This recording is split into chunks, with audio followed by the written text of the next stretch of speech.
اس ہار کی قیمت اتنی زیادہ تو نہ تھی، لیکن چونکہ وہ ایک تاریخی اہمیت رکھتا تھا اس لیے کوئی بھی اونچے درجے کا رئیس یا نواب اسے منہ مانگی قیمت دے کر حاصل کرنے کے لیے تیار ہو جاتا۔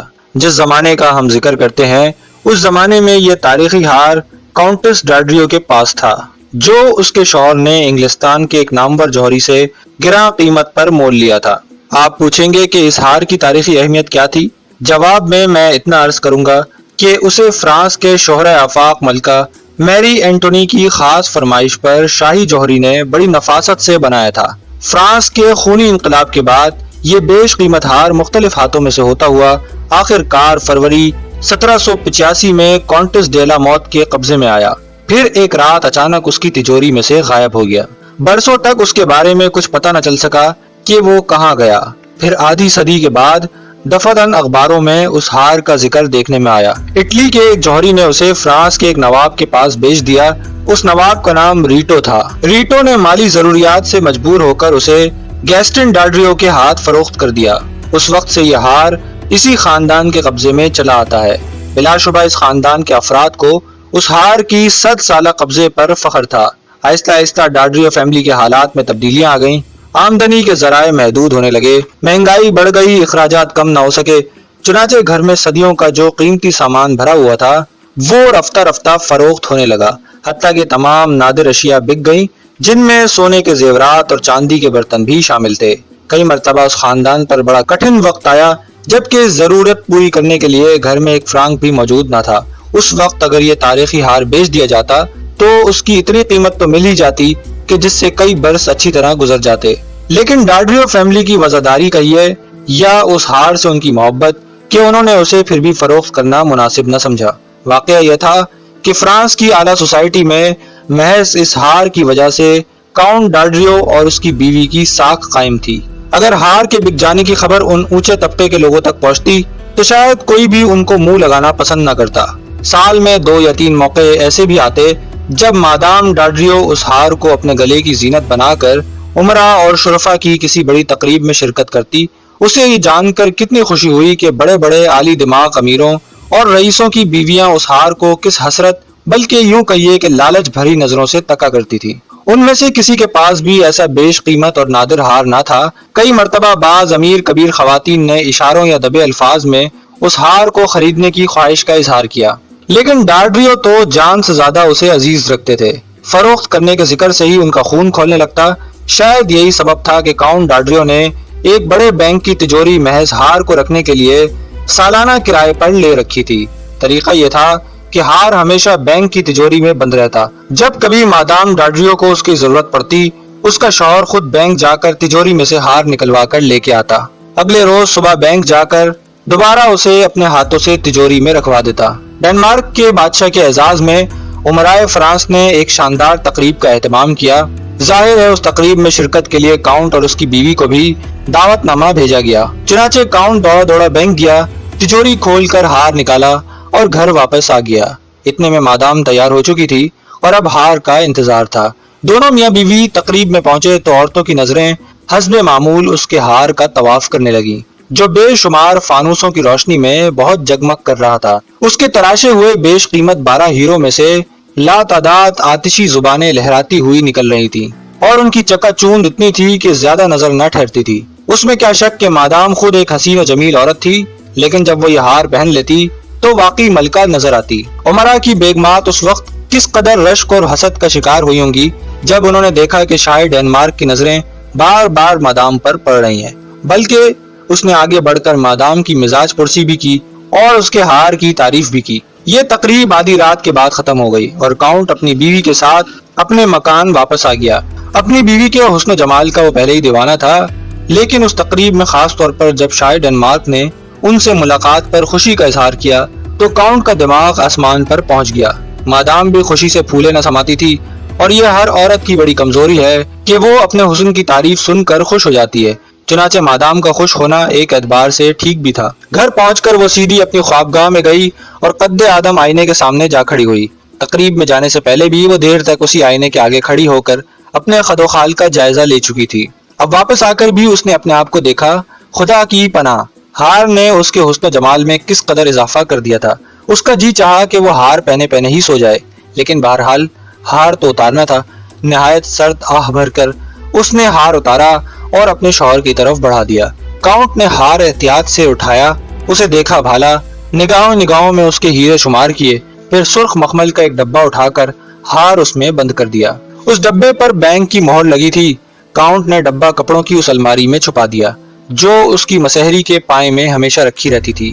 اس نے پرانی عادت کے مطابق ڈبے کو کپڑوں کے اندر تہہ میں رکھا اور الماری مقفل کر کے اپنی مسحری پر لیٹ گیا۔ اگلے روز کاؤنٹ نے جلدی جلدی ناشتہ کیا اور بینک جانے کی تیاریاں کرنے لگا۔ وہ جب تک ہار واپس تجوری میں نہیں رکھ دیتا اسے ایک پل کے لیے بھی چین نہیں آتا تھا۔ روزانہ وہ 2 پیالیاں قہوے کی پیتا تھا، لیکن آج جلدی میں صرف اس نے ایک ہی پیالی پی۔ اس کے بعد دوبارہ اپنی خوابگاہ میں گیا، دیکھا اس کی بیوی وہیں بیٹھی ہے اور ایک خادمہ اس کے بال سنوار رہی ہے۔ کاؤنٹ کے قدموں کی آہٹ پا کر مادام نے گردن گھمائی اور کہا، کیا کہیں جانے کا ارادہ کر رہے ہو؟ ہاں، میرا خیال ہے اسے رکھ دوں، کاؤنٹ نے اشارے میں جواب دیا۔ اسے سے مراد وہ ہار تھا۔ پھر اس نے کپڑوں کی الماری کھولی، چند لمحوں تک کپڑے ٹٹولتا رہا، پھر بیوی کی طرف منہ کر کے بولا، کیا تم نے اسے دوبارہ نکالا تھا؟ میں نے؟ کاؤنٹس نے حیرت سے بھویں سکیڑ کر پوچھا، بھلا میں کیوں نکالوں گی؟ ممکن ہے دیکھنے کے لیے نکالا ہو، کاؤنٹ نے بے اختیار کہا، حالانکہ وہ جانتا تھا کہ ہار ایک مرتبہ مخمل کے ڈبے میں واپس رکھنے کے بعد اسے کوئی دوبارہ نہیں نکالتا۔ کیا کہتے ہو تم؟ کاؤنٹس نے تیزی سے کہا، میں نے تو الماری کو ہاتھ تک نہیں لگایا۔ اچھا، یہ کہہ کر کاؤنٹ پھر الماری میں کپڑے الٹنے پلٹنے لگا۔ کاؤنٹس پلک جھپکائے بغیر اسے دیکھ رہی تھی، اس کے چہرے پر حیرت اور خوف کے آثار تھے۔ اتنے میں کاؤنٹ نے مڑ کر بھررائی ہوئی آواز میں کہا، ہار والا ڈبہ میں نے کل رات واپسی میں یہیں رکھا تھا، اب سمجھ میں نہیں آتا کہاں چلا گیا۔ مجھے اچھی طرح یاد ہے کہ میں نے اسی الماری میں یہاں ان کپڑوں کی تہہ میں اسے احتیاط سے رکھ دیا تھا۔ کاؤنٹس میں اب صبر کی تاب نہ رہی، خادمہ کو وہ پرے دھکیل کر دوڑتی ہوئی آئی اور الماری کے قریب آ کر کھڑی ہو گئی۔ پھر اس نے اچھی طرح ایک ایک کپڑا دیکھا بھالا، ہر تہہ کھولی، الماری کے تمام خانوں کا غور سے جائزہ لیا، مگر بے سود۔ سرخ مخمل کا ڈبہ غائب تھا۔ کیا تمہیں اچھی طرح یاد ہے کہ ڈبہ اسی الماری میں رکھا تھا؟ کاؤنٹس نے کانپتی ہوئی آواز میں شوہر سے پوچھا۔ ہو سکتا ہے تم نے اسے کہیں اور رکھ دیا ہو۔ ارے نہیں بھائی، اسی الماری میں رکھا تھا، اوپر کے خانے میں، کاؤنٹ نے ایک ایک لفظ پر زور دیتے ہوئے جواب دیا۔ میں ہمیشہ اسے اسی الماری میں لا کر رکھتا ہوں، لیکن آدمی سے کبھی کبھی غلطی ہو ہی جاتی ہے۔ کاؤنٹس نے کہا، تم کل کی تقریب میں بے تحاشا پی گئے تھے، شاید نشے کے زیر اثر تم نے ڈبہ کہیں اور رکھ دیا ہو اور اب کہتے ہو کہ الماری میں رکھا تھا۔ نہیں، ہرگز نہیں، کاؤنٹ چلایا، میں پوری طرح اپنے ہوش و حواس میں ہوں اور اس وقت بھی میں پورے ہوش و حواس میں تھا۔ جہاں تک اس ہار کا تعلق ہے، میں نے اسے ادھر ادھر کبھی نہیں پھینکا، یہ بات تم خود جانتی ہو۔ اگر ہم لوگ ایسی بے پرواہی سے کام لیتے تو آج یہ ہار ہمارے پاس نہ ہوتا۔ بہرحال میں پھر کہوں گا کہ ہار والا ڈبہ میں نے اسی الماری کے اندر رکھا تھا، کہو تو میں قسم کھانے کے لیے تیار ہوں۔ پھر سوال یہ ہے کہ وہ گیا کہاں؟ کاؤنٹس نے ازحد تعجب سے الماری کے اندر جھانکتے ہوئے کہا، آخر اچھا خاصا بڑا ڈبہ ہے، کوئی سوئی تو ہے نہیں کہ کہیں کھو جائے گی۔ اس نے ایک ایک کر کے تمام کپڑے الماری میں سے نکال کر کمرے کے فرش پر ڈھیر کر دیے۔ پھر دونوں نے الماری کو خوب ٹھوک بجا کر دیکھا، لیکن ڈبے کا کہیں پتہ نہ چلا۔ تلاش کی اس بار بار مشقت سے تنگ آ کر دونوں میاں بیوی کرسیوں پر بیٹھ گئے اور تشویش بھری نظروں سے ایک دوسرے کو دیکھنے لگے۔ ان کی سمجھ میں نہ آتا تھا کہ ڈبے کو زمین نگل گئی یا آسمان کھا گیا۔ چونکہ وہ اس گئی گزری حالت میں بھی طبقہ عمرہ میں گنے جاتے تھے، اس لیے رونا دھونا اور گلے شکوے فضول جان کر انہوں نے ایک ملازم کو تھانے کی طرف دوڑایا۔ تھوڑی دیر بعد تھانے کا انچارج ایم ویلیروب موقع پر پہنچ گیا۔ وہ نہایت تجربے کار اور دانا آدمی تھا، ساری زندگی پولیس میں گزر گئی تھی اور بڑے بڑے پیچیدہ کیس حل کر چکا تھا۔ اس نے اطمینان سے تمام حالات سنے، پھر سوالات کا آغاز کیا۔ موسیو، کیا آپ کو یقین ہے کہ گزشتہ رات کوئی اجنبی آپ کی خوابگاہ میں داخل نہیں ہوا؟ میرا مطلب ہے اس وقت جب آپ گہری نیند سو رہے تھے۔ جی نہیں، میرے خوابگاہ میں کوئی نہیں آیا، کاؤنٹ نے جواب دیا۔ اس کا مجھے یقین کامل ہے۔ اس دعوے کے ثبوت میں کم از کم 2 دلیلیں بھی میرے پاس ہیں۔ پہلی دلیل یہ ہے کہ میں نیند کا بہت ہلکا ہوں، ذرا سی آہٹ ہوئی نہیں اور میری آنکھ کھل جاتی ہے، بلی بھی دبے پاؤں میرے قریب سے گزرے تو میں اٹھ جاتا ہوں۔ دوسری دلیل خاصی وزنی ہے اور وہ یہ کہ خوابگاہ کا دروازہ اندر سے بند تھا۔ صبح جب خادمہ نے آن کر دروازے پر دستک دی تب میں نے خود اٹھ کر وہ دروازہ کھولا تھا۔ اچھا، پولیس افسر نے سوچتے ہوئے کہا، پھر ممکن ہے کوئی اور راستہ آپ کی اس الماری تک پہنچنے کا چور کو مل گیا ہو۔ ناممکن ہے جناب، کاؤنٹ نے حقارت سے مسکرا کر کہا۔ میں دیکھتا ہوں کہ ایک کھڑکی بھی تو ہے آپ کے کمرے میں، لیکن جناب کھڑکی اندر سے بند تھی۔ بہرحال میں ذرا ایک نظر اس کھڑکی کو دیکھنا چاہتا ہوں۔ ضرور دیکھیے، کاؤنٹ نے کہا اور پولیس افسر کے ساتھ اٹھ کر کھڑکی کے نزدیک آ گیا۔ معلوم ہوا کہ آدھی کھڑکی ایک دوسری الماری نے روک رکھی ہے، یعنی اگر کوئی شخص کھڑکی کھولنا چاہے تو اس کے لیے ضروری ہے کہ پہلے الماری ہٹائے، لیکن الماری تو بغیر آواز کے اپنی جگہ سے حرکت نہیں کر سکتی۔ ادھر سے کسی کا کمرے میں آنا محال ہے، کاؤنٹ نے کہا۔ معلوم تو ایسا ہی ہوتا ہے موسیو، لیکن یہ تو بتائیے کھڑکی کے پرلی طرف کیا ہے؟ پرلی طرف ایک چھوٹا سا اندرونی صحن ہے اور کچھ نہیں۔ اس صحن کے اوپر مکان کی کتنی منزلیں ہیں؟ صرف 2 منزلیں، لیکن جس منزل پر ہمارے گھر میں کام کاج کرنے والے ملازم رہتے ہیں وہاں اس صحن کے اوپر ایک تنگ جھروکا ہے جس میں لوہے کی سلاخیں لگی ہیں۔ اگر زحمت نہ ہو تو ذرا یہ دوسری الماری ہٹوا دیں گے؟ پولیس افسر نے کہا۔ الماری ہٹائی گئی، پتہ چلا واقعی کھڑکی اندر سے بند ہے۔ اگر کوئی شخص پرلی طرف سے کمرے میں آتا تو کھڑکی ضرور کھلی ہوتی، یکایک پولیس افسر نے کہا۔ مگر یہ بھی تو ممکن ہے کہ چور اس کھڑکی کے راستے اندر آیا ہو، اندر آ کر اس نے کھڑکی بند کر دی، کپڑوں کی الماری سے ہار کا ڈبہ نکالا اور دروازے کی راہ سے نکل گیا۔ جناب آپ بھول گئے ہیں۔ کاؤنٹ کے لہجے میں اس مرتبہ حد درجہ حقارت تھی۔ میں نے ابھی عرض کیا تھا خواب گاہ کا دروازہ اندر سے بند تھا۔ صبح جب خادمہ آئی تب میں نے خود اٹھ کر وہ کھولا تھا۔ او بے شک میں بھول گیا تھا، ایم ویلیرب نے پیشانی سے ندامت کے پسینے پوچھتے ہوئے کہا۔ چند لمحے گردن جھکا کر کچھ سوچنے کے بعد اس نے کاؤنٹس کی طرف دیکھا اور کہا، محترمہ کیا گھر کے نوکروں کو معلوم تھا کہ آپ کل شب ایک تقریب میں جانے والی ہیں اور یہ قیمتی ہار پہن کر جائیں گی؟ جی ہاں، سبھی نوکروں کو یہ بات معلوم تھی اور ہمیشہ ان کو معلوم ہوتی ہے، کاؤنٹس نے بتایا۔ ہم اپنے گھر کی کوئی بات نوکروں سے چھپا کر نہیں رکھتے، نوکر سب اعتبار کے اور بھروسے کے قابل ہیں۔ ویسے یہ کسی کو پتہ نہ تھا کہ میرا شوہر ہار کا ڈبہ کپڑوں کی الماری میں رکھتا ہے۔ یہ بات تو نوکروں کو ویسے بھی بتانے والی نہیں۔ کیا آپ کو پورا یقین ہے کہ ہار کے الماری میں رکھے جانے کی خبر کسی اور کو نہیں تھی؟ پولیس افسر نے ایک ایک لفظ پر زور دیتے ہوئے پوچھا۔ بہتر یہ ہوگا کہ آپ خوب سوچ سمجھ کر میرے سوال کا جواب دیں اور برائے کرم مجھ سے کچھ چھپانے کی کوشش نہ کریں۔ اگر آپ مجھ سے کچھ چھپائیں گی تو پھر میں تفتیش نہیں کر پاؤں گا۔ کاؤنٹس نے کچھ نادم ہو کر اور کچھ ہچکچا کر اپنے شوہر کی طرف دیکھا اور بولی، میرا خیال ہے مسز ہینریت کو اس بارے میں پتہ ہے۔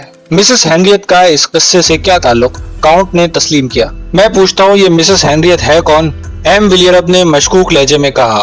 ارے صاحب میری ایک پرانی واقف کار ہے، کاؤنٹس نے کہنا شروع کیا۔ عورت بہت شریف اور نیک اتوار کی ہے، اس نے نہ جانے کیوں ایک مفلس اور غریب آدمی سے شادی کر لی تھی۔ جب اس کا شوہر دوسری دنیا کو سدھار گیا تو وہ بے آسرا ہو گئی۔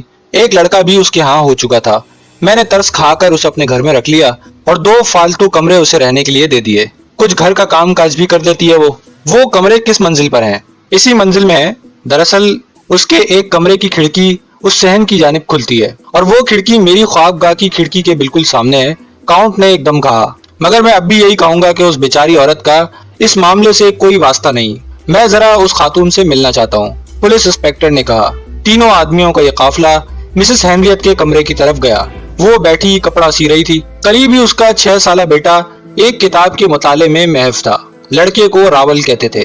کاؤنٹ اور کاؤنٹس کو پولیس افسر کے ساتھ آتے دیکھ کر بیچاری عورت ہکا بکا رہ گئی، اور جب اسے بتایا گیا کہ کاؤنٹس کا نادر ہار گم ہو گیا تو صدمے سے اس کی حالت غیر ہو گئی۔ تھوڑی سی گفتگو کے بعد ہی پولیس انسپکٹر کی معلومات میں صرف اتنا اضافہ ہوا کہ گزشتہ رات کاؤنٹس کے کپڑے مسز ہینریت نے ہی بدلوائے تھے اور وہ ہار بھی اس نے کاؤنٹس کے گلے میں باندھا تھا۔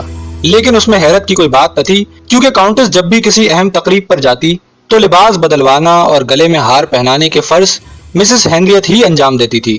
پولیس افسر نے چند لمحے گہری نظروں سے مسز ہینریت کا جائزہ لیا، پھر کڑے تیوروں سے پوچھا، ہار کی چوری کے بارے میں تمہارا کیا خیال ہے؟ بہت افسوس ہوا جناب، عورت نے پریشان ہو کر کہا۔ میرا خیال ہے ایسا حادثہ اس گھرانے میں اس سے پہلے کبھی پیش نہیں آیا۔ میں پوچھتا ہوں کہ تمہاری دانست میں یہ واردات کس نے کی؟ عورت نے تعجب سے انسپکٹر کو دیکھا اور ہکلا کر بولی، جناب میں کیا عرض کر سکتی ہوں، یہ جاننا تو پولیس کا کام ہے۔ وہ تو ٹھیک ہے، مگر یہ بات بھی تو ممکن ہے کہ چور تمہارے کمرے میں سے ہو کر گیا ہو۔ آپ یہ کیوں نہیں کہتے کہ ممکن ہے میں نے ہی ہار چرایا ہو؟ مسز ہینریت نے سنجیدگی سے کہا۔ جناب گھما پھرا کر بات کرنے سے کیا فائدہ، سیدھا سیدھا مجھ پر الزام لگائیے کہ میں نے چوری کی ہے۔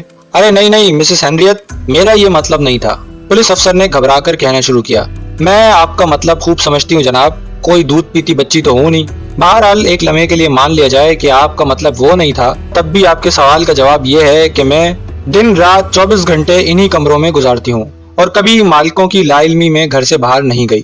ان الفاظ کے ساتھ ہی مسز ہینریت نے اٹھ کر کمرے کی کھڑکی کھول دی اور اشارے سے بتایا، خود دیکھ لیجئے، یہاں سے کاؤنٹ کی کھڑکی کا فاصلہ کوئی 9-10 فٹ کا ہے، اور یہاں سے کاؤنٹ کی خوابگاہ تک بے آواز جانا اور کپڑوں کی الماری میں سے ہار کا ڈبہ اڑا لینا کسی انسان کا کارنامہ نہیں ہو سکتا۔ انسپیکٹر نے چونک کر مسز ہینریت کو دیکھا اور جلدی سے بولا، مگر تمہیں کیسے پتا چلا کہ ہار کا ڈبہ کپڑوں کی الماری میں رکھا ہے؟ ایک ہلکی سی مسکراہٹ عورت کے لبوں پر نمودار ہوئی۔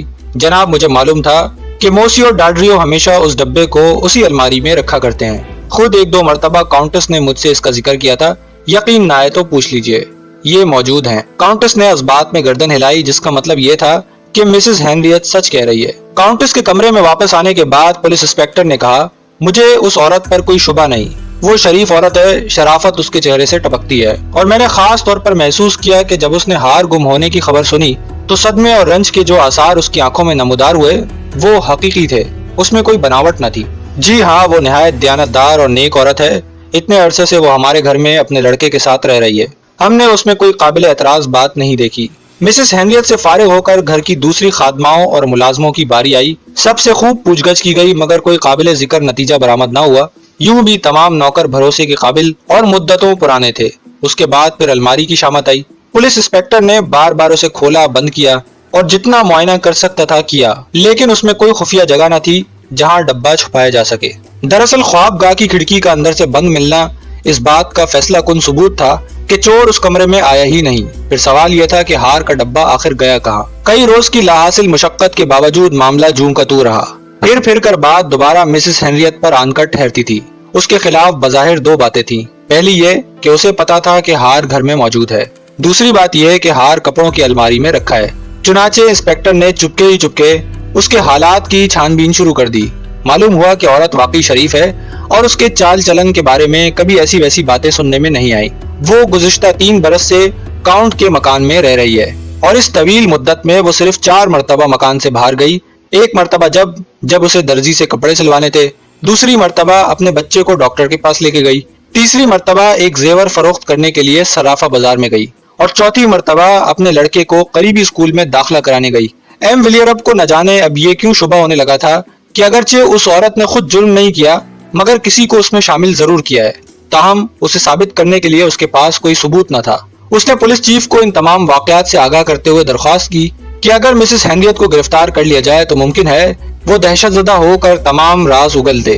اس کے جواب میں پولیس چیف نے قہقہا لگایا اور کہا، موسیو، معلوم ہوتا ہے تمہاری عقل گھاس چرنے چلی گئی ہے۔ فرض کر لو کہ وہی عورت مجرم ہے، اور یہ بھی فرض کر لو کہ ہم نے اسے گرفتار کر لیا، تب بھی عدالت کے کمرے میں ہم اس کی صفائی کیسے پیش کریں گے اور کیسے بتائیں گے کہ وہ کاؤنٹ کے کمرے میں کیسے گئی جبکہ دروازہ تو اندر سے بند تھا؟ ایک لمحے کے لیے ہم نے یہ فرض کر لیا کہ چور باہر سے آیا تھا، پھر سوال یہ ہوتا ہے کہ وہ کمرے میں سے نکلا کیسے؟ مجھے تو لگتا ہے کہ ہار چوری ووری نہیں ہوا، کاؤنٹ نے اسے کہیں چھپا دیا ہے یا اسے بیچ دیا ہے۔ اگر وہ اس کے بارے میں کسی کو بتاتے تو ان کی بدنامی ہوتی اور شرفا کے طبقوں میں ان کی ساکھ گرنے کا خدشہ تھا۔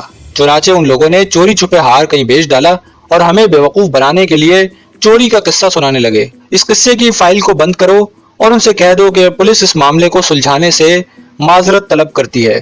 ممکن ہے پولیس چیف کا یہ خیال درست ہوتا، تاہم اونچے طبقوں میں جب ہار گم ہونے کی خبر اڑی تو چمگائیاں شروع ہو گئیں۔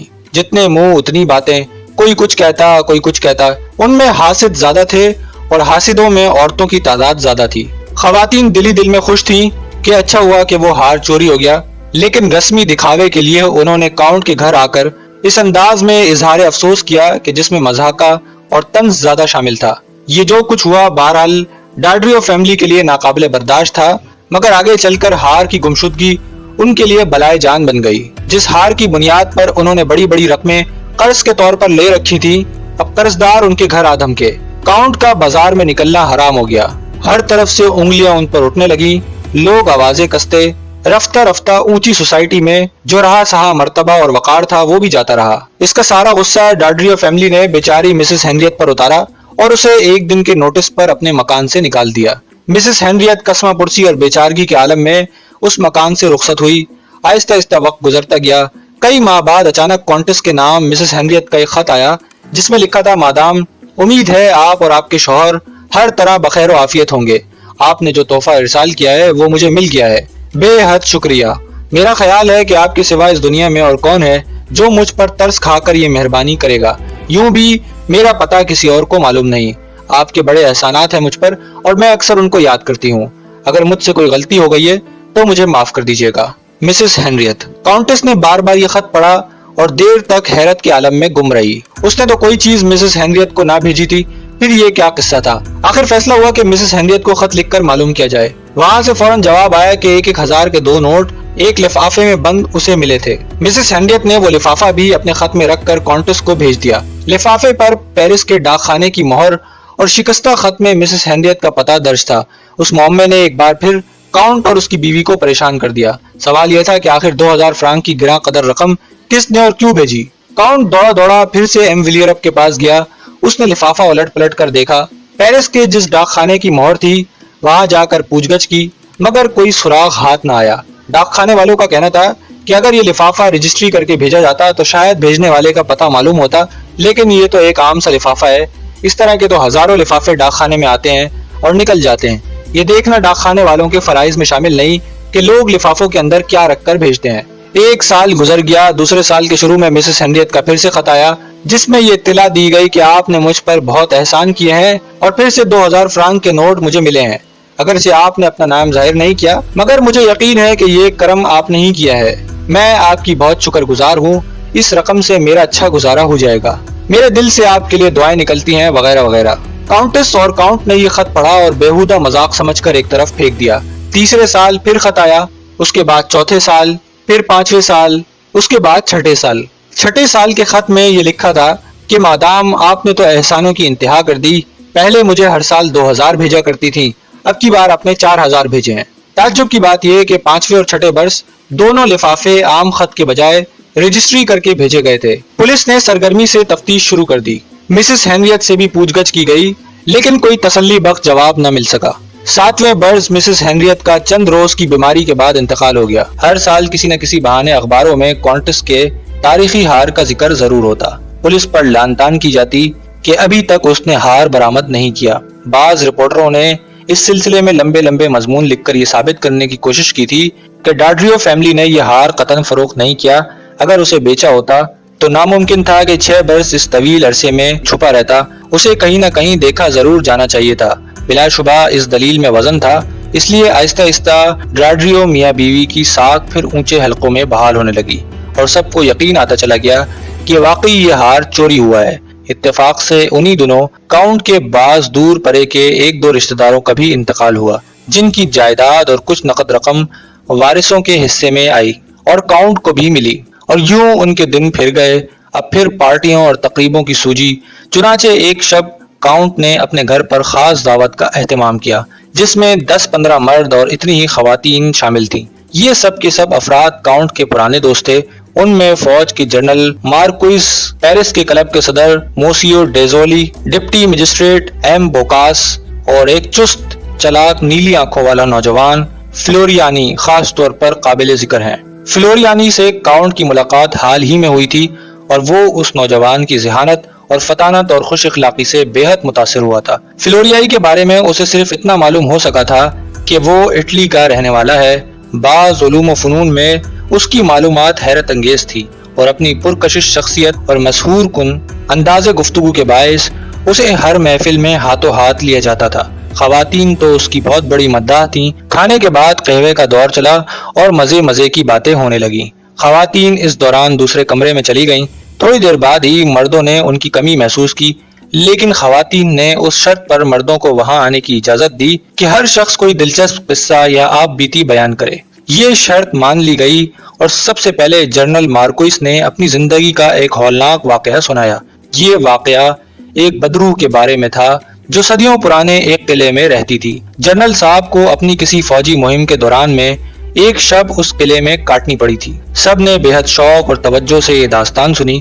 اس کے بعد نوجوان فلوریائی نے ایک گمشدہ انگوٹی کا قصہ سنایا جو اس کے والد کی ملکیت تھی اور جس میں ایک نایاب الماس جڑا ہوا تھا۔ پولیس جب اس انگوٹی کو تلاش کرنے سے عاجز آ گئی تو آخر فلوریائی نے حیرت انگیز طریقے سے چور کا سراغ لگایا۔ یہ کہانی بھی بڑی دلچسپی سے سنی گئی۔ اس کے بعد باری تھی ایم بوکاس کی، لیکن اس نے نہایت چلاکی سے پہلو بچاتے ہوئے ایک دم کاؤنٹ کے گمشدہ ہار کا ذکر چھڑ دیا اور پھر ہر فرد نے اس کے بارے میں اپنی اپنی رائے کا اظہار شروع کیا، مگر کوئی نتیجہ برآمد نہ ہو سکا، یعنی یہ راز نہ کھلا کہ چور آیا کہاں سے۔ اس سرگرم بحث میں سبھی شریک تھے سوائے فلوریانی۔ وہ اپنی کرسی پر خاموش بیٹھا اطمینان سے پائپ پی رہا تھا۔ کبھی کبھی کسی کی طرف دیکھ کر مسکراتا۔ یکایک کانٹس نے اس کی طرف مڑ کر کہا، موسیو فلوریانی، آپ چپ چاپ ہیں؟ بھلا اس معاملے میں آپ کی ذہانت کیا کہتی ہے؟ سب نے قہقہہ لگایا۔ فلوریانی نے بھی ہنستے ہوئے کہا، مادام میں کیا اور میری رائے کیا، بہرحال آپ سب کی گفتگو میں نے دلچسپی سے سنی، دیکھیے ٹالنے کی کوشش نہ کیجیے۔ ایم بوکاس نے کہا، آخر کچھ نہ کچھ تو آپ کی بھی رائے ہوگی نا؟ ہاں ہاں، کھل کر بات کیجیے، ہم سب ہمتن گوش ہیں، جنرل صاحب نے کہا۔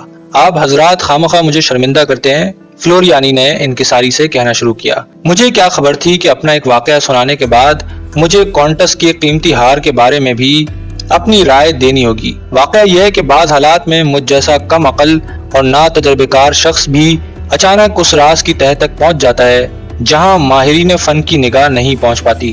یقیناً میں نے اپنے خاص استدلال اور سوچ بچار کے ذریعے مختلف پیچیدہ معمے حل کیے ہیں، لیکن اس کے باوجود مجھے شرلاک ہومز ہونے کا دعویٰ نہیں۔ یوں بھی میں شروع سے آخر تک اس ہار کے بارے میں تمام تفصیلی اور جزوی واقعات سے بے خبر ہوں۔ اگر کاؤنٹ مہربانی فرما کر سارا حال بیان فرمائے تو شاید میں کچھ عرض کر سکوں۔ کاؤنٹ کو اگرچہ ہار کے بارے میں ذکر سے سخت اذیت ہوتی تھی اور وہ اس دلچسپ محفل میں یہ ناگوار ذکر چھیڑ کر اپنی اور دوسروں کی کوفت کا باعث نہیں بننا چاہتا تھا، لیکن حاضرین کا اصرار دیکھ کر اس نے الف سے یہ تک ساری داستان سنا ڈالی۔ اس دوران میں فلوریانی آنکھیں بند کیے بے حس و حرکت اپنی نشست پر جمع رہا۔ اس نے پائپ کا کش بھی نہ لیا۔ ہاں، ایک دو موقعوں پر اس نے قطع کلام کر کے چند سوالات کاؤنٹ سے کیے اور اس کا جواب پا کر معنی خیز انداز میں گردن ہلائی۔ جب داستان ختم ہوئی تو تحیر کی ایک فضا نے حاضرین کو اپنی گرفت میں لے لیا۔ کوئی شک نہیں کہ یہ واردات عجیب و غریب ہے، فلوریانی نے آہستہ سے کہا، لیکن میری ناقص رائے میں اس کا سراغ لگایا جا سکتا ہے۔ یہ سنتے ہی سب کے منہ حیرت سے کھلے رہ گئے۔ خواتین نے بے چینی سے پہلو بدلے۔ کونٹس نے جھک کر فلوریانی سے کہا، خدا کی پناہ، کیا واقعی میرے گمشدہ ہار کا سراغ لگایا جا سکتا ہے؟ جی میڈم، میرا خیال کچھ ایسا ہی ہے۔ اب کاؤنٹ کی زبانی پورے واقعات سننے کے بعد اندازہ ہوتا ہے کہ یہ معاملہ تو بہت آسان تھا۔ آسان؟ کاؤنٹ نے اپنے پرانے تحقیر آمیز انداز میں مسکراتے ہوئے کہا، جی ہاں، بہت آسان۔ فلوریانی نے بجھا ہوا پائپ دوبارہ جلاتے ہوئے جواب دیا، مگر وہ یوں کہ جو فرد بھی آپ کا ہار چرانے کے ارادے سے آیا اس کے سامنے دو ہی راستے اندر آنے کے تھے، دروازہ یا کھڑکی۔ مگر آپ بھول رہے ہیں کہ دروازہ اور کھڑکی دونوں اندر سے بند تھے۔ کاؤنٹ نے اعتراض کیا، بے شک دونوں اندر سے بند تھے، فلوریانی نے کہا، میرے خیال میں بند دروازہ باہر سے کھولنا ممکن نہ تھا، اس لیے چور بہرحال کھڑکی کی راہ سے آپ کی خوابگاہ میں آیا۔ پھر وہ انسان کے بجائے بھوت ہوگا جو بند کھڑکی میں سے گزر کر آ گیا۔ جنرل نے ایک دم قہقہہ لگایا، موسیو، آپ کی یہ بات اپنی کھوپڑی میں نہیں آتی۔ جناب، اگر آپ ذرا غور کرنے کی زحمت اپنی کھوپڑی کو عطا فرمائے تو بات فوراً آپ کی سمجھ میں آ جائے گی، فلوریانی نے نہایت سنجیدگی سے کہا۔ چور کا کام صرف کھڑکی تک پہنچنے کا تھا اور یہ کام اس نے یوں سر انجام دیا کہ بانس کی سیڑھی یا لمبا چوبی تختہ سامنے والی کھڑکی کے باہر نکلے ہوئے حصے تک رکھ دیا۔ بعد ازاں وہ سیڑھی یا تختے پر آسانی سے چلتا ہوا صحن عبور کر کے کاؤنٹ کی کھڑکی تک پہنچ گیا۔ چلیے مان لیا، مگر یہ الجھن پھر بھی باقی رہتی ہے کہ وہ بند کھڑکی میں سے اندر کیوں کر آیا، اور دلچسپ بات یہ ہے کہ کھڑکی صبح کو اندر سے بند پائی گئی۔ فلوریانی نے پائپ کا کش لگایا اور ایک ایک لفظ پر زور دیتے ہوئے بولا، میں مانتا ہوں کہ کھڑکی صبح کو بند پائی گئی، مگر یہ بات تو کاؤنٹ بتائیں گے کہ کیا اس کھڑکی کے اندر ایک گھومنے والا لکڑی کا چھوٹا سا ٹکڑا نہیں لگا جس کے ذریعے یہ کھڑکی کھولی اور بند کی جا سکتی ہے؟ کاؤنٹ کے ہونٹوں میں دبا ہوا سگار ایک دم نیچے گر گیا۔ اس کا منہ حیرت سے کھلا ہوا تھا، مگر وہ پلک جھپکائے بغیر فلوریانی کو گھور رہا تھا۔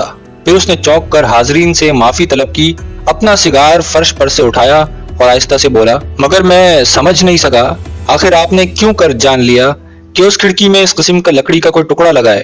بہت آسان ہے، فلوریانی نے مسکرا کر کہا، جس زمانے کا یہ مکان ہے اس زمانے کے اکثر مکانوں کی کھڑکیوں میں اندر کی طرف لکڑی کے ایسے گھومنے والے ٹکڑے لگائے جاتے ہیں۔ اگر یہ ٹکڑا اس کھڑکی میں نہیں ہے تو پھر سمجھ لیجئے کہ واردات ناقابل حل ہے۔ میرا خیال ہے آپ ٹھیک کہہ رہے ہیں، کاؤنٹ نے جلدی سے کہا، میری خوابگاہ کی کھڑکی میں گھومنے والا لکڑی کا چھوٹا سا ٹکڑا اندر کے رخ پر لگا ہے، لیکن حیرت ہے کہ اگر چور اسے کھول کر اندر آیا ہے تو پھر کھڑکی بند کس نے کی؟ اسی نے بند کی جس نے اسے کھولا، فلوریانی نے کہا۔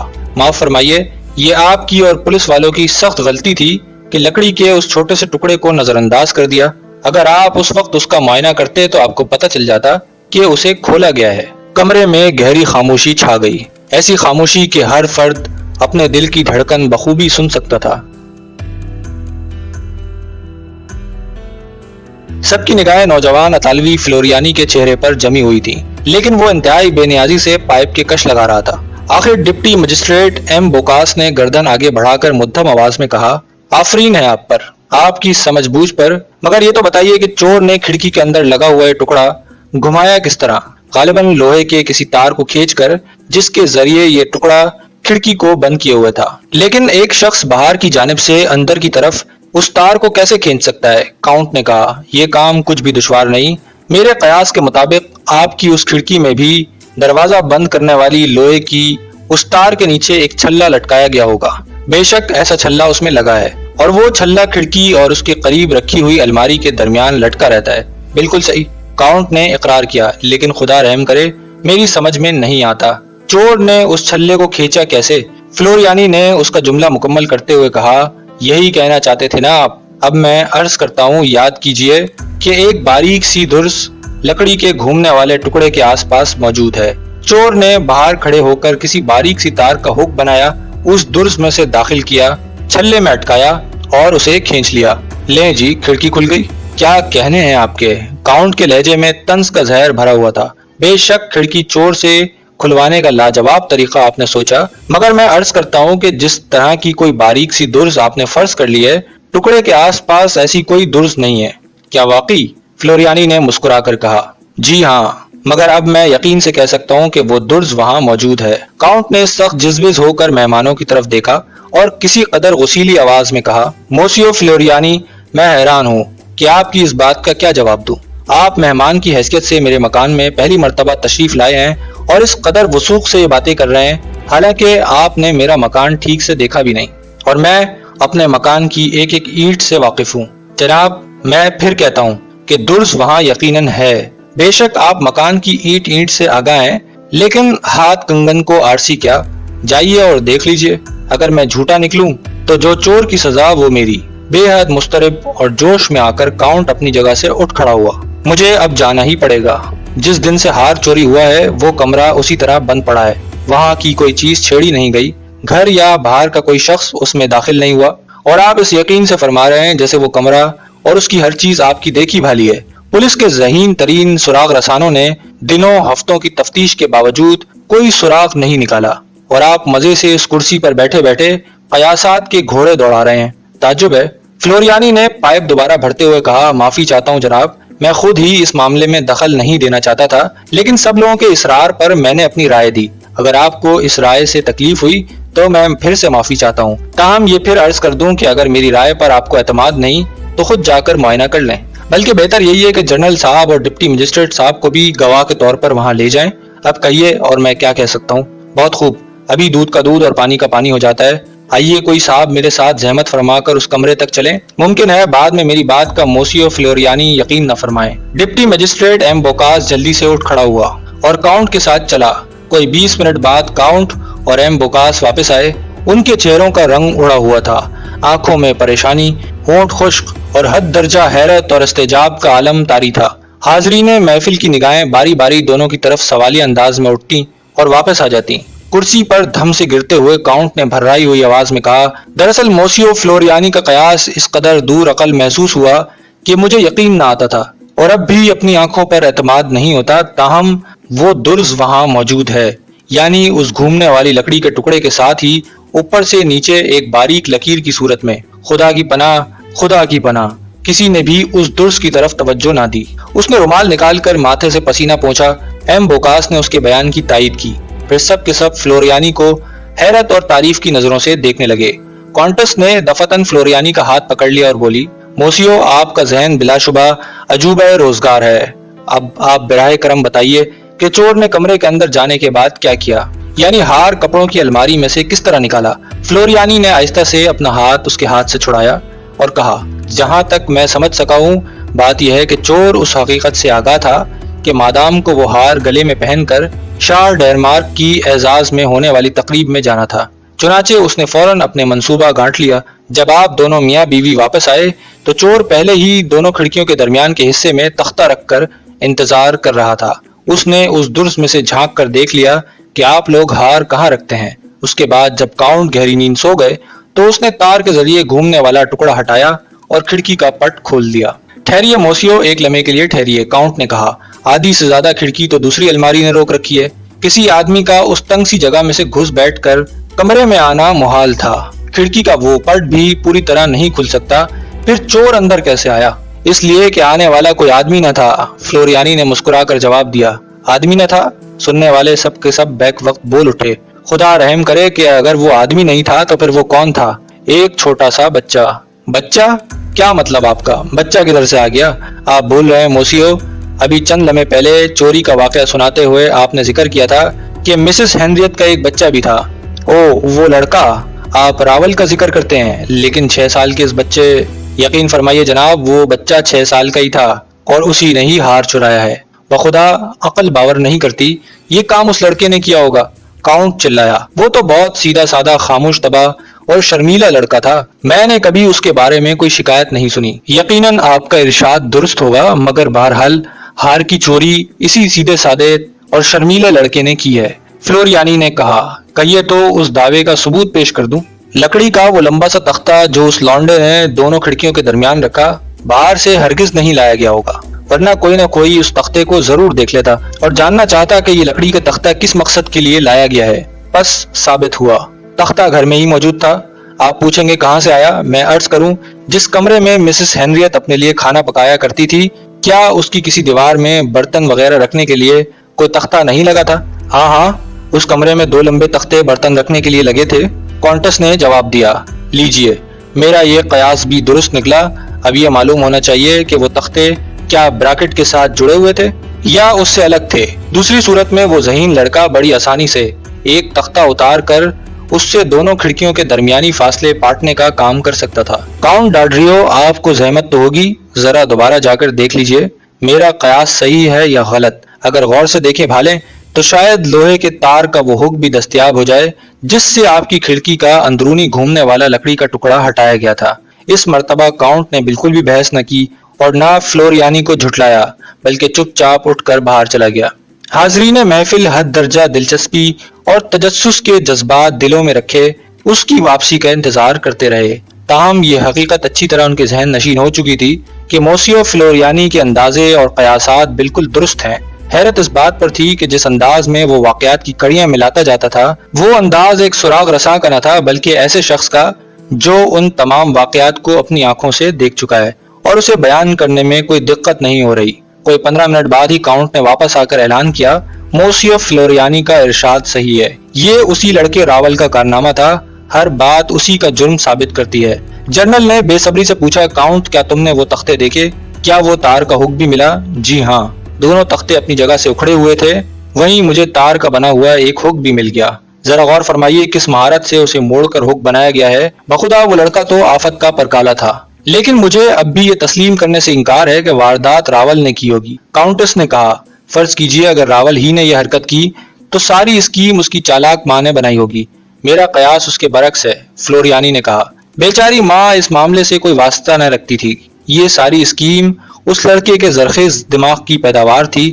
تعجب ہے، ایم بوکاس بولے، حالانکہ ماں اور بیٹے ایک ہی کمرے میں رہتے تھے، اور یہ کیسے ممکن ہے کہ ماں کو علم میں لائے بغیر لڑکے نے اتنا بڑا کام کر لیا؟ میں مانتا ہوں کہ ماں بیٹے ایک ہی کمرے میں رہتے تھے، لیکن واقعہ یہ ہے کہ ماں سو جاتی تھی تو لڑکا اٹھ کر اس واردات کی تیاریوں میں لگ جاتا تھا۔ سوال یہ ہے کہ وہ ہار گیا کہاں؟ کاؤنٹس نے فلوریانی کی بات کاٹ کر کہا، اگر وہ ہار اسی لڑکے نے چرایا ہوتا تو جب پولیس والوں نے اس کے سامان کی تلاشی لی تو فوراً برآمد ہو جاتا، لیکن ایسا تو نہیں ہوا۔ اس سے ظاہر ہے کہ ہار لڑکے کے پاس نہیں تھا۔ بہرحال بظاہر یہی نظر آتا ہے، مگر ذرا غور کرنے سے یہ معمہ بھی حل ہو جائے گا۔ فلوریانی نے جواب دیا، دیکھیے، یہ ہمیں معلوم ہے کہ مسز ہینریت مکان سے باہر نکلنے کی عادی نہ تھی، لیکن لڑکا تو روزانہ کسی نہ کسی کام سے یا پڑھنے کے لیے باہر جاتا تھا۔ میرا خیال ہے پولیس والے اگر ماں کے سامان کی تلاشی لینے کے بجائے راول کی کتابوں کا بستہ ہی دیکھ لیتے تو ہار نکل آتا۔ موسیو فلوریانی، ایک بات ابھی صاف نہیں ہوئی۔ کاؤنٹس نے کہا، آپ کہتے ہیں کہ مسز ہینریت اپنے لڑکے کے جرم میں شریک نہیں تھی، پھر سوال یہ ہے کہ وہ 2000 اور پھر 4000 کی رقم اسے کہاں سے ملتی ہے؟ کیا اس سے ثابت نہیں ہوتا کہ وہ بھی اس واردات میں برابر کی حصے دار تھی؟ فلوریانی نے ہاتھ اٹھا کر مادام کو خاموش رہنے کا اشارہ کیا اور کہا، میں آپ سے پوچھتا ہوں، اگر مسز ہینریت اس جرم میں واقعی شریک تھی تو ہر سال 2000 اور پھر 4000 فرانک کی خطیر رقم ملنے کے بعد خط بھیج کر آپ کا شکریہ ادا کیوں کرتی تھی؟ پھر یہ بھی دیکھیے کہ واردات ہونے کے بعد پولیس والوں نے اپنے طور پر بہت دن تک مسز ہینریت کی نگرانی کی اور اس کے خلاف کوئی ثبوت بہام نہ پہنچا سکے، جبکہ لڑکا راول ہر طرح اپنی نقل و حرکت میں آزاد تھا۔ وہ اپنی ذہانت اور ہوشیاری کے بلبوتے پر پیرس یا آس پاس کے کسی بھی شہر میں جا کر ضرورت کے وقت ایک دو ہیرے ہار سے نکال کر نہ بیچ سکتا تھا۔ اس نے ہیرے جس جوہری کے ہاتھ فروخت کیے اس سے یہ شرط طے کر لی کہ رقم ڈاک کے ذریعے پیرس سے مسز ہینریت کو روانہ کی جائے تاکہ کسی کو شبہ نہ ہو، اور اگر پولیس تفتیش کرے تو ناکامی کے سوا اس کے ہاتھ کچھ نہ آئے۔ کہیے، آپ لوگوں کو اطمینان ہوا؟ کاؤنٹ نے ہنس کر کہا، موسیو فلوریانی، آپ کو تو خفیہ پولیس میں ہونا چاہیے۔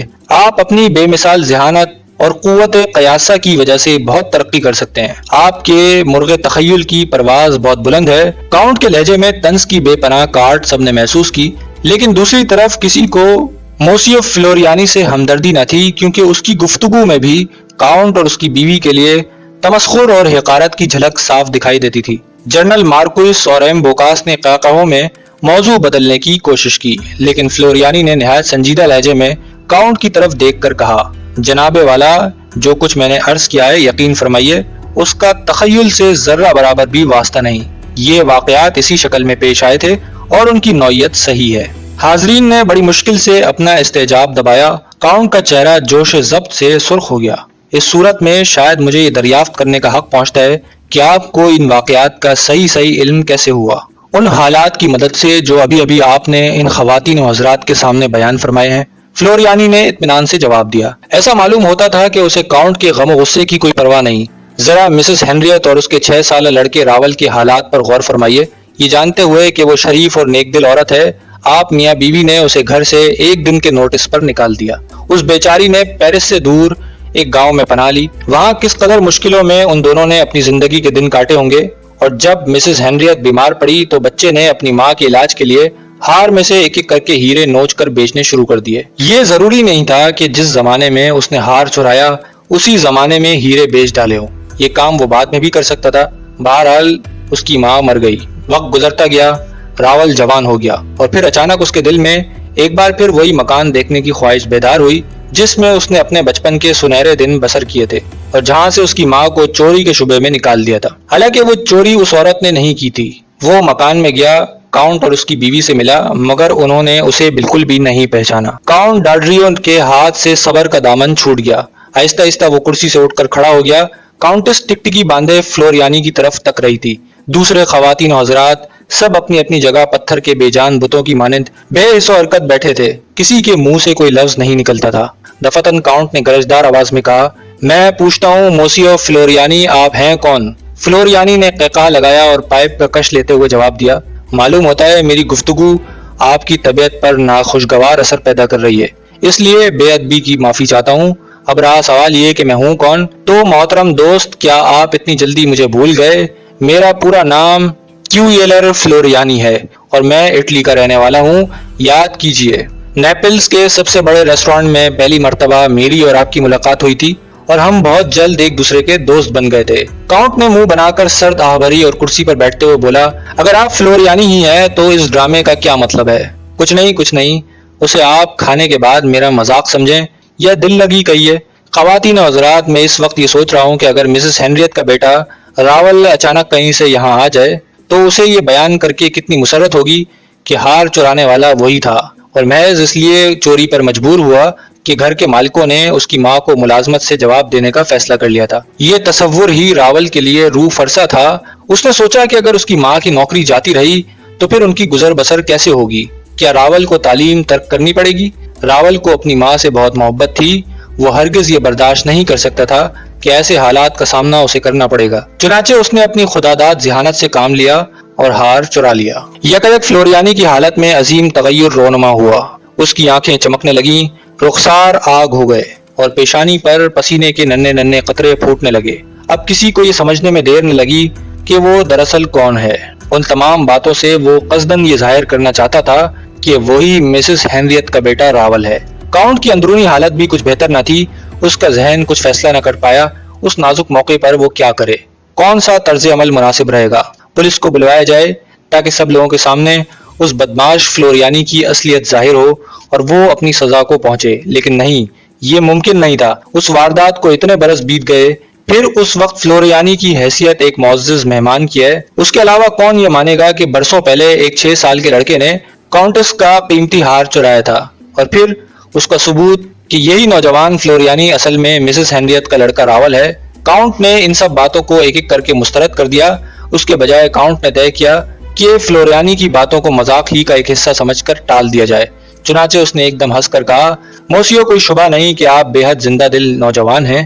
ایک لمحے کے لیے میں چکرا گیا اور اونٹ پٹانگ بکنے لگا، آپ کی شخصیت کے بارے میں سوچنے لگا تھا۔ اب یہ فرمائیے کہ مسز ہینریٹ کے لائق اور ذہین بیٹے راول کا کیا حشر ہوا؟ دنیا میں اس نے کہاں تک کامیابی حاصل کی؟ دیکھیے، وہ بھی میں عرض کرتا ہوں، فلوریانی نے اپنی حالت پر قابو پا کر کہا۔ راول نے دنیا میں بڑی کامیابیاں حاصل کی، بلکہ عظیم کامیابیاں کہیے۔ 6 برس کی عمر میں ایک تاریخی ہار کو بہترین منصوبہ بندی کے بعد چرا لینا کوئی معمولی ذہن کا کام نہ تھا۔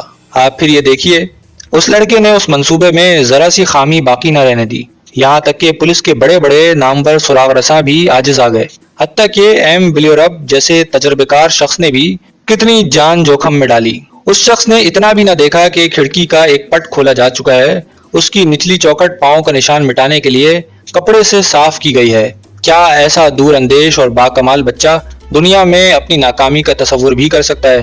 وہ جان گیا کہ غربت اور عمارت میں صرف ایک قدم کا فاصلہ ہے۔ اگر کوئی شخص بزم میں دوسرے سے پہلے ساغر اٹھانے کا خواہش مند ہو تو ہاتھ بڑھائے اور ساغر اٹھا لے۔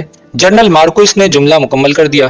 ایک ہاتھ نہیں جناب، دونوں ہاتھ۔ فلوریانی نے دونوں ہاتھ پھیلائے اور قہقہا لگایا۔